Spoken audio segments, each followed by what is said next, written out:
بسم اللہ الرحمن الرحیم۔ ظفر اقبال اردو اکیڈمی کہاوت: یہ سب آپ کی جوتیوں کا صدقہ ہے۔ ایک شخص نے کچھ دوستوں کو دعوت پر بلایا۔ جب سب مہمان دسترخوان پر بیٹھ چکے تو اس نے نوکر کو الگ لے جا کر حکم دیا کہ سب کے جوتے بازار میں چپکے سے لے جا کر بیچ دے اور اس رقم سے کھانا خرید لائے۔ چنانچہ اس کے نوکر نے ایسا ہی کیا۔ لوگوں کے سامنے جب کھانا آیا تو انہوں نے اس کی تعریفوں کے پل باندھ دیے۔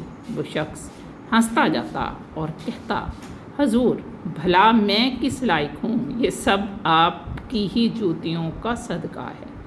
کھانا ختم ہوا اور مہمان جانے لگے تو ان کے جوتے غائب تھے۔ اس ستم ظریف نے ہاتھ جوڑ کر عرض کیا: میں تو پہلے ہی کہہ رہا تھا کہ یہ سب آپ کی جوتیوں کا صدقہ ہے۔